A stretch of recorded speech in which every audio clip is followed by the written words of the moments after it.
जी हाँ, नमस्कार मित्रों। तो यूपीएससी प्रीलिम्स 2025 करीब आ रही है, तो स्वाभाविक है बहुत सारे मॉक टेस्ट सब चालू हो जाते हैं। मेरा ये कहना है कि मॉक टेस्ट से मोहब्बत से पहले पीवाईक्यू को बराबर से देखो, बार बार देखो। कई बार same question same theme repeats होते हैं। ज्योग्राफी और एनवायरमेंट में इसकी पैटर्न दिखाने के लिए सुदर्शन सर हमें बताएंगे। हालांकि आप पहले पीवाईक्यू भी आपके पास होने चाहिए। इस पावर पॉइंट को तो आप डाउनलोड कर ही सकते हैं, लेकिन साथ ही साथ topic wise PYQ of all subject वो भी फ्री में डाउनलोड कर सकते हैं। Link is in the description. Sir please बताइए, ज्योग्राफी एनवायरनमेंट में कहाँ रिपीटेशन दिख रहा है? सर इस वीडियो को बनाने के सिंपल बेसिक उद्देश्य है कि सर जैसे बता रहे हैं कि पीवाईक्यूज लगाओ, तो जब लगाओ तो दो चीजें ध्यान रखना है, उसके ऑप्शंस पर भी फोकस करें, वो भी मैं आपको बताऊंगा। क्योंकि जब आप ऑप्शंस देख रहे होते हैं तो उससे भी अगली बार क्वेश्चन बन जाता है। एग्जाम जो यूपीएससी जितने भी एग्जाम्स कंडक्ट करा रहा है, सीएपीएफ सीडीएस, उनके भी आपको एक बार पीवाईक्यूज चेक कर लेना चाहिए, क्योंकि क्वेश्चन वहां से भी आते रहते हैं। जैसे फॉर एग्जाम्पल यदि हम लोग देखें, सबसे पहला ही क्वेश्चन अभी रिसेंटली 2024 में गंगा को लेकर क्वेश्चन आया। उसमें देखो सीक्वेंस क्या बोला कि कोई नदी है गंगा मान लो, तो उसकी ट्रिब्यूटरीज का वेस्ट टू ईस्ट सीक्वेंस बताओ। और इधर देखो कि उसने पहले ट्रिब्यूटरी यहां दे दी और इसको भी उन्होंने ईस्ट टू वेस्ट जमाने के लिए कह दिया। अब यदि हम इस तरह के क्वेश्चन एक दो बार प्रैक्टिस कर लें तो हमारा काम वहां पर और बेहतर हो सकता है। ऐसे और भी क्वेश्चन आपको बहुत सारे मिलेंगे, जैसे अब ये फोल्ड माउंटेन का। अब ये फोल्ड माउंटेन को अपने को दिख तो रहा है, लेकिन इसके पहले यदि आप प्रैक्टिस कर रहे हैं या अपने पीवाईक्यूज देखे तो इससे आपको काफी माउंटेन्स मिल जाएंगे वर्ल्ड के, कहाँ कौन से कॉन्टिनेंट में मिलते हैं उससे सीखने को मिल जाएगा। फिर आप सेम देखोगे तो थोड़ा चेंज हुआ है कि माउंटेन्स के टाइप भी हमें थोड़ा पढ़ने पड़ेंगे। अब यहाँ इस पैटर्न को दिखाने का उद्देश्य सिर्फ ये नहीं कि ऐसे ऐसे करना है तुम्हें, इस चीज को अडेप्ट मतलब इस चीज को ग्रैस्प करने के लिए तुम्हें प्रॉपर पढ़नी होगी, लर्निंग करनी होगी। आप अपनी स्थिति को देखो, आपने ऐसा तो नहीं कि मैपिंग के नाम से सिर्फ प्लेसेस इन न्यूज पढ़ लिए और ये अब इसमें क्या प्लेसेस इन न्यूज बोलोगे आप। मतलब ये कि आपको मैप्स पूरे अच्छे से करने पड़ेंगे। समय दो, पढ़ो अच्छे से डिटेल में। मेरे हिसाब से ये क्वेश्चन से हमें ये लर्निंग भी मिलती है कि मेरी प्रिपरेशन कहाँ है, किस स्थिति में है अभी। और जब एक या दो बार क्वेश्चन रिपीट होगा, इट मीन्स दैट इसका इंपॉर्टेंस समझो आप लोग। अब आते हैं हम लोग अगले क्वेश्चन पे। अब इस क्वेश्चन को आप देखो, मैं आज ही सर से बात कर रहा था, आज सुबह मैं 10 बजे जब प्लस क्लास ले रहा था, तो बेसिक अभी फिजिकल ज्योग्राफी का कोर्स शुरू हुआ, तो उसमें स्टार्टिंग में मैं अर्थ का रेवोल्यूशन समझा रहा होता हूँ सन के रिस्पेक्ट में, और ये बेसिक्स होते हैं। मैं एक ही लाइन मेरी थी कि ये बेटा चैप्टर वो वाला है जिसका रेलेवेंस अभी तक है।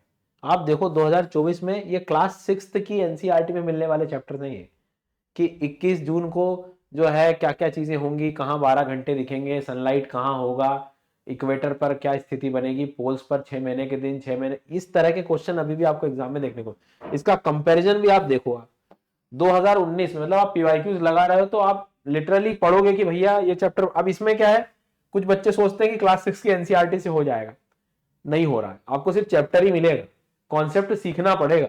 क्योंकि देखो क्वेश्चन क्या कह रहा है, वो does not set below the horizon at the arctic circle.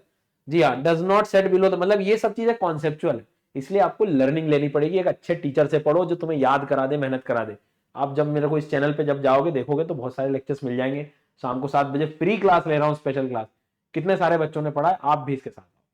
तो आगे बढ़ने से पहले आप सभी लोगों के लिए एक बहुत महत्वपूर्ण सूचना, अगर आप प्रीलिम्स 2025 में अपना एग्जाम दे रहे हैं, मतलब इस साल एग्जाम दे रहे हैं, तो ऐसे बच्चे जिन्होंने अपनी तैयारी करी थी लेकिन जिन्होंने अभी कॉन्फिडेंस नहीं आ रहा है, जिनको और रिवीजन करना है, एक बार चीज़ों को फिर से देखना है, तो आपके लिए अनअकैडमी प्रीलिम सक्सेस प्रोग्राम ये अवेलेबल है, जो 14,999 में आ रहा है। कोड आपको SGYT10 यूज़ कर लेना है। ये जनवरी 20 मतलब बस शुरू ही हो रहा है, तो आप इसको ज्वाइन करके अपनी पूरी लास्ट टाइम पे अपनी प्रिपरेशन को नेक्स्ट लेवल पर ले जा सकते हैं। आगे बढ़ते हैं एनालिसिस की ओर।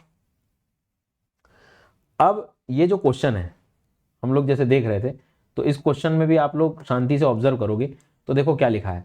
Consider the following countries, Finland, Germany, Norway, Russia, world की कंट्रीज दे दी। और अब वो क्या कह रहा है कि how many of the above countries have a border with North Sea. मतलब अब वर्ल्ड के नाम पे आपको कोई सागर, अब ऐसा नहीं कि ये न्यूज में था तो आ गया, मेरा मतलब है कि कुछ इंपॉर्टेंट जो सीज हैं वो आप हमेशा याद रखो, उसके आसपास की कंट्रीज पे फोकस करो। इधर आप जैसे सेम क्वेश्चन को देखोगे तो अब मान लो बुल्गारिया है, नॉर्थ सी है वगैरह के उसके आसपास, ऐसे ही ये बुल्गारिया भी ज़्यादा दूर नहीं। और नॉर्मली आप जैसे वहाँ बाल्टिक सागर वगैरह देखोगे तो इन सारी चीज़ों को ऑब्जर्व करोगे, तो यहाँ पर जब हम देखते हैं तो अब इन्होंने सागर के अलावा अब यहाँ पर क्या दे दिया ऑप्शन, यूक्रेन का दे दिया, मतलब कंट्री का दे दी कि भाई share a land border with Ukraine. चूंकि ये 2023 का क्वेश्चन है और मतलब यूक्रेन रशिया काफ़ी न्यूज़ में भी था, तो अपने आप मतलब आप खुद ऑब्जर्व करो कि मैपिंग कितनी ज़्यादा ज़रूरी हो जाती है कि कंट्रीज या तो समुद्र से लगी होगी या कोई कंट्री किसी कंट्री से लगी होगी, तो इन सब चीज़ों को आपको जो है थोड़ा सा ध्यान रखना है, ठीक है। अब ऐसे ही देखो आप क्वेश्चन एक लेक वाला भी है कि होकेरा वेटलैंड, ये आपको पंजाब में देखने को मिल रहा है, रेणुका वेटलैंड हिमाचल प्रदेश, रुद्रसागर त्रिपुरा, सस्टम कोट्टा तमिल, मतलब पता है तो ठीक है एक बार, क्योंकि जब हम एज अ लर्नर सबसे पहली बार ऐसे क्वेश्चन देखते हैं, या मतलब जब टॉपिक है रामसर साइट मान लो 85 है तो लिस्ट ही याद नहीं हो रही, समझ ही नहीं आ रहा है।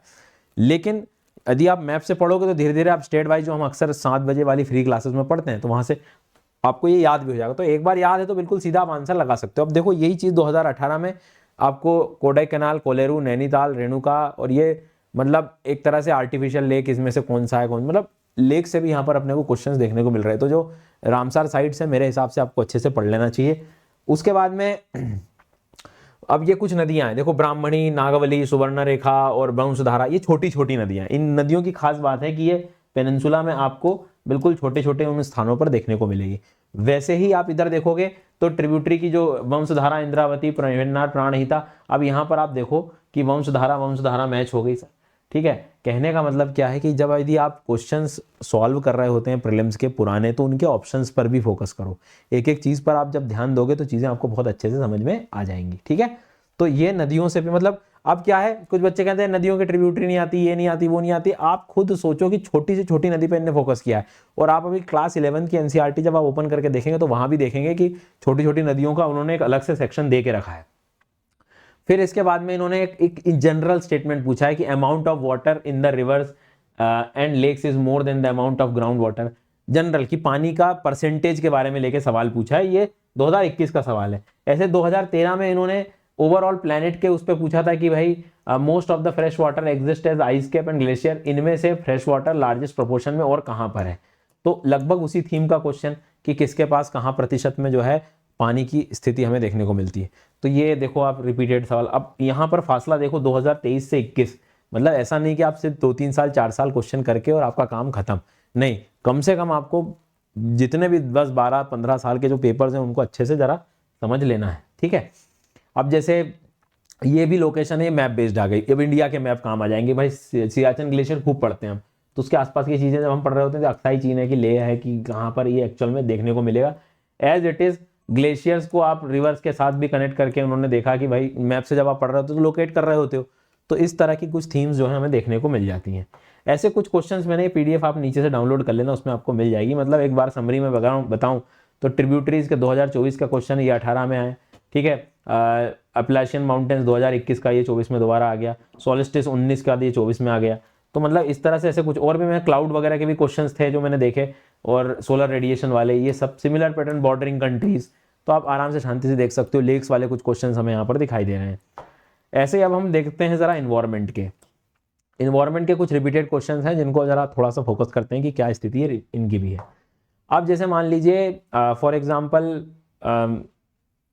प्रोटोकॉल इन्वायरमेंट में बहुत बड़ा आप कह सकते हो कि पिलर है, क्योंकि कई बार क्या होता है, फॉर एग्जांपल मैं आपको बताऊं कि ओजोन की कहानी हो गई, ठीक है, ओजोन के साथ क्लाइमेट चेंज की कहानी हो गई, फिर हानिकारक तत्व हो गए। तो इनको रोकने के लिए कोई एक देश इनिशिएटिव लेगा तो कभी कुछ नहीं होगा, पूरी दुनिया को एक साथ आगे आना पड़ेगा। तो हम फिर कुछ प्रोटोकॉल्स बनाते हैं। तो एक बार यदि आप प्रोटोकॉल किसका क्या है, किस में आता है, तो वहां से आप देखो क्वेश्चन 1 और यहाँ पर ये 2, ये 3, ये क्वेश्चन को देखो कितना इंटरेस्टिंग है। Cartagena protocol, NX 1, certified emission reduction Nagoya protocol, clean development mechanism को, आपको जानकर आश्चर्य होगा कि ये तीनों चीजें क्योटो प्रोटोकॉल की बहुत बेसिक चीज हैं। अब इसको यदि आप पढ़ रहे हो तो इससे सब्सटेंस, मतलब यहाँ पर भी आपको देखने को मिल जाएगा कि associated with issue of control and phasing out the ozone depleting substances. अब ये क्योटो किस चीज के लिए आया था, ओजोन की अलग कहानी है, मतलब मॉन्ट्रियल प्रोटोकॉल में डिफरेंस क्या है, क्योटो में डिफरेंस क्या है, आपको ये समझ में आ जाएगा। तो इस तरह के क्वेश्चन वैसे सॉल्व हो जाएंगे। तो अब देखो कि 2015 का सवाल, फिर 16, लगातार ये एक दूसरे के सवाल जो है आपको देखने को मिले। फिर 2023 में हालांकि इस तरह से ही एक क्वेश्चन आया, लेकिन ध्यान रखना कि कौन किसका, नगोया प्रोटोकॉल का था कि नहीं, ये सारी चीजें, तो किसके क्या ऑब्जेक्टिव हैं, क्यों लाया गया, कौन से देश हैं, ये 3, 4, 5 चीजें भी आप पढ़ लोगे तो भी मेरे हिसाब से तो अपने को ये याद रखना है। ये वीडियो इसलिए बना है कि आपका एक बार थोड़ा सा टिक मार्क हो जाए कि भाई कौन कौन सी चीजें एग्जाम में आती हैं। तो प्रोटोकॉल्स वगैरह पे आपको थोड़ा सा जो है ध्यान रखना है, ठीक है। इसके बाद में जैसे नैनो पार्टिकल्स वाला क्वेश्चन है, मतलब हर बार एक क्वेश्चन आता है कि कोई भी चीज का इस्तेमाल हम जब करते हैं तो वो एज अ पॉल्यूटेंट या इन्वायरमेंट में कैसी हमारे लिए समस्या पैदा करता है। तो एक क्वेश्चन है यहाँ पर नैनो पार्टिकल्स, और ऐसे ही इधर एक और क्वेश्चन आ गया नैनो पार्टिकल्स। मतलब आप देखो कि थीम लगभग लगभग जो है एकदम नैनो पार्टिकल्स को लेकर सेम है। ऐसे ही नैनो प्लास्टिक एक थीम हो सकती है, ठीक है, नैनो यूरिया के नाम से कुछ ऐसी थीम बन सकती है। तो ये चीज़ें आपको ऑब्जर्व करनी। तो समरी इस वीडियो की ये कहती है कि आप पीवाईक्यूज को यदि ठीक से देखते हैं, प्रीवियस ईयर के क्वेश्चन, तो सिर्फ सॉल्व करने पे ध्यान मत दो, observe on the topics as well as the options also, क्योंकि ऑप्शंस पे भी कई बार क्या होता है, आप थोड़ा काम करोगे ऑप्शन क्यों सही है क्यों गलत है, वो कभी कभी वही टॉपिक बन के भी आ जाते हैं। उसके बाद में जैसे ये आप कोयला वगैरह के भी जो हैं, कोल, ऐश, अर्सेनिक, लेड, मर्क्यूरी। अब इसके बाद में कोल फायर प्लांट, जैसे होता क्या है, हमारे यहाँ भारत में बहुत सारी इंडस्ट्रीज हैं, तो जब लोहा वगैरह के लिए, जब कोयला सही लोहे की इंडस्ट्री हो गई, या हमें बिजली बनाने के लिए कोल पावर, जो एक तरह से आप कह सकते हो कि थर्मल पावर स्टेशन होते हैं, तो उनका जो वेस्ट प्रोडक्ट निकल रहा होता है, तो वो भी कहीं ना कहीं कहाँ यूज हो सकता है। उस थीम पे कई बार एक दो क्वेश्चन आपको देखो ना, 2013, 2011 और 2020, तो ये इंडस्ट्रीज कौन सा पोल्यूशन करती हैं, उद्योगों से कौन कौन से पोल्यूशन आते हैं, उस थीम के भी क्वेश्चंस आपको यहाँ पर बड़े आराम से देखने को मिल जाएंगे। देखो ना, थर्मल पावर प्लांट का एक क्वेश्चन आ गया। फिर उसके बाद में आप लोग देखोगे कि भारत के कोल के क्या कैरेक्टरिस्टिक्स हैं, तो कोयला, कोयला से इंडस्ट्री और उससे होने वाली इंडस्ट्री से पोल्यूशन, ये सब एक ही थीम के कहानी है, वहां से आप लोग क्वेश्चंस कई बार देख सकते हो। फिर एक चीज़ और यहाँ पर आप लोग देख पाओगे कि अब जैसे एग्रीकल्चर है, अब एग्रीकल्चर में हम कई बार क्या करते हैं, पूरी मिट्टी को खुदाई करके और फिर बोने का काम कर रहे होते हैं, लेकिन वैज्ञानिकों का ये मानना है कि जो पिछली खेती है उसी का जो रेसिडुअल है उसको आप रखोगे तो वही एक तरह से खाद में काम आ सकता है, और तो वो जीरो टिलेज को हमेशा प्रमोट करने की कोशिश करते हैं। तो उससे संबंधित है कि उसके क्या एडवांटेजेस वगैरह जो हैं हो सकते हैं। अगला क्वेश्चन आप देखते हो कि एग्रीकल्चरल प्रैक्टिस में control binding, relay cropping, zero tillage. अब देखो, अब इस क्वेश्चन से क्या लर्निंग मिली कि तुमने क्वेश्चन सॉल्व कर लिया, लेकिन ऑप्शन को देखो, जीरो टिलेज था, 2012 में क्वेश्चन आया। जीरो टिलेज यदि कोई नॉर्मल पढ़ ले कि भाई नहीं पता मैंने को, मान लो चलो कोचिंग में भी नहीं पढ़ा, जरा देख तो लूं क्या होता है जीरो टिलेज, तो आपको नेक्स्ट 2020 में जीरो टिलेज पे क्वेश्चन मिल गया। मतलब किसी क्वेश्चन में आए हुए ऑप्शन से भी क्वेश्चन इधर कन्वर्ट हो सकते हैं। उसके बारे में जानकारी दी है, उसके फायदे नुकसान, क्या चीज बेसिक होती है, जनरल अवेयरनेस, तो भी अपने क्वेश्चन कन्वर्ट हो सकते हैं। तो इस तरह की चीजों को थोड़ा सा हमें ध्यान रखना है। जी सर, मैं देख रहा हूँ ये कुछ लाइकन, मोजिस, फन, ये सब भी पूछते हैं बार बार। बिल्कुल सर, तो इन्वायरमेंट में तो वैसे ही क्या है कि कुछ क्वेश्चन तो चलो ठीक है समझ आ जाते हैं, कुछ बड़े ही यूनिक से हो जाते हैं। अब जैसे ये क्वेश्चन है 2021 का है और ये 2014 का। अब यदि हम थोड़े पीवाईक्यूज पे जाएं, ये वही समय है जब 2013-14 का, जब मतलब इन्वायरमेंट बहुत तेजी में आ चुका था यूपीएससी में। तो अब हर ऑप्शंस पे यदि थोड़ा स्टडी करें, एल्गी बैक्टीरिया क्या है, उसके साथ साथ यदि हम लोग इस तरह से स्टडी करें कि भाई फंगाई इनके सिम्बायोटिक रिलेशनशिप क्या होते हैं। एक्चुअल में एक चैप्टर होता है जो मतलब इन्वायरमेंट में कि टाइप्स ऑफ इंटरेक्शंस, भाई म्यूचुअलिज्म, कमेंसलिज्म, तो अक्सर वहां या पढ़ लेते हैं कोई, या इकोलॉजिकल सक्सेशन के दौरान इन चीजों को पढ़ लेते हैं। तो यदि ऑप्शन पे हम फोकस करते हैं तो इस तरह के क्वेश्चन, फिर ये फन, मॉस, लाइकन, मशरूम, इनके सबके अपने अपने एक बिहेवियर से हमें चीजें समझ में आ सकती है, और वहां पे हम क्वेश्चन कर सकते हैं। सीखने वाली बात इन क्वेश्चन से ये है कि सिर्फ पढ़ के ऑप्शन सही लगा के आंसर लगा के छोड़ो मत। इन ऑप्शंस पे इनकी बारीकी से जानकारी लो, डिटेल लो, ये होते क्या है। हो सकता है इसके बेसिक्स के लिए आपको 9th-10th से शुरू करना पड़ जाए साइंस, बट एक बार कर लो, नहीं तो ये हमेशा फिर प्रॉब्लम करेंगे। ऐसे एक टॉपिक होता है सर, फूड चेन वाला। जैसे अब फूड चेन में प्रॉब्लम, फूड चेन क्या होता है हमें सब पता है कि भाई जरूरी है फूड चेन होना, एक भी बीच का कोई स्थिति चला गया कोई भी जीव, तो सब पूरी फूड चेन डिस्टर्ब हो सकती। और फिर हमारे जीवन में हमको क्या सिखाया जाता है कि पेड़ है, पेड़ को जो है, या घास को डियर ने खा लिया, डियर को लॉयन ने खा लिया, खत्म। पर यहाँ आपको डाइटम्स क्या होते हैं, क्रस्टेशियंस क्या होते हैं, हेरिंग्स क्या होती हैं। कई बार तो हमें पता ही नहीं होता कि हेरिंग्स फिश है, मछली है। अब मछली, केकड़े और डाइटम्स, अब ये डाइटम्स जू प्लैंक्टन्स वगैरह की तरह, जैसे मान लो ओशन में मिलने वाले फाइटोप्लैंक्टन्स की तरह हो गए। अब ये क्वेश्चन 2014 का फिर से, इसको यदि आप ठीक से पढ़ रहे हैं, ऑब्जर्व कर रहे हैं, इमेजिन कर रहे हैं, तो वो देखो उधर फिर मिल जाएगा कि इनमें से जो है ऑर्गेनिज्म की कह रहा है कि अब are the primary producer in the food chain of the ocean. अब ये भी फूड चेन से सॉल्व होगा, क्योंकि फूड चेन में सबसे पहले कौन होगा, प्राइमरी प्रोड्यूसर ही होगा। हरे घास जैसे होते हैं वैसे ओशन में, तो सबसे पहली चीज इसमें डाइटम्स ही जाएंगे। तो उससे हमें वहां समझ में आ जाए कि भाई डाइटम्स भी जो है वो भी एक प्राइमरी फूड प्रोड्यूसर हो सकते हैं। तो कहने का मेरा मतलब है, साइनोबैक्टीरियाज जो होते हैं, ये टॉपिक हम अक्सर जब इनके साथ पढ़ रहे होते हैं फूड चेन में, तो इनको भी हम धीरे धीरे डिस्कस कर रहे होते हैं, क्योंकि बहुत सारे ऐसे बैक्टीरिया जब जो बिना फोटोसिंथेसिस के भी काम कर रहे होते हैं।